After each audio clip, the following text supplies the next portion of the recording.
તો ધારી ગીર પૂર્વમાંથી વધુ એક સિંહનો મૃતદેહ મળ્યો છે। ખાંભા તુલસીશ્યામ રેન્જમાંથી મૃતદેહ મળી આવ્યો છે। કોહવાયેલી હાલતમાં નરસિંહનો મૃતદેહ મળ્યો છે। સ્થાનિક માલધારીઓએ વન વિભાગને જાણ કરી। અગાઉ દલખાણીયા રેન્જમાંથી મૃતદેહ મળ્યો હતો। મૃતદેહ કોહવાઈ ગયો ત્યાં સુધી વન વિભાગ અજાણ રહ્યું છે। વન વિભાગના પેટ્રોલિંગના અભાવને લઈને અનેક સવાલો ઉઠ્યા છે। અમરેલી જિલ્લામાં છેલ્લા 2 માસમાં 6 સિંહના મોત નિપજ્યા છે।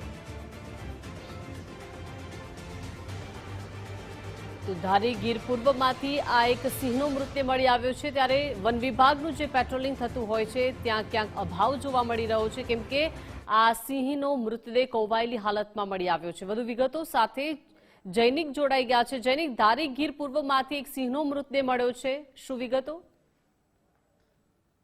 ગીર પૂર્વ ખાંભા તુલસીશ્યામ રેન્જમાં બાદ કોહવાયેલો નરસિંહનો મૃતદેહ મળ્યો છે। રબારિકા રાઉન્ડ નીચેના પથ્થરમારા રેવન્યુમાં જાળીમાંથી કોવાઈ ગયેલી હાલતમાં સિંહનો મૃતદેહ મળી આવ્યો છે। સ્થાનિક માલધારીએ વન વિભાગને જાણ કરી હતી, ત્યારે વન વિભાગને સિંહના મોત થયાની ખબર પડી હતી। અગાઉ દલખાણીયા રેન્જના રેવન્યુ વિસ્તારમાં પણ એક સિંહ બાળના શંકાસ્પદ મૃતદેહ મળી આવ્યો હતો અને અમરેલી જિલ્લામાં છેલ્લા 2 માસમાં 6 સિંહોના મોત થયા છે।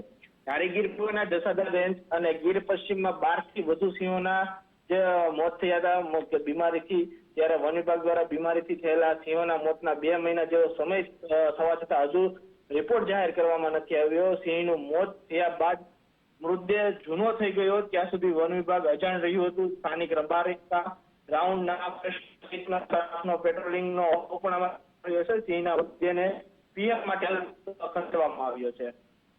જી, આભાર વિગત સાથે જોડાયા તે બદલ।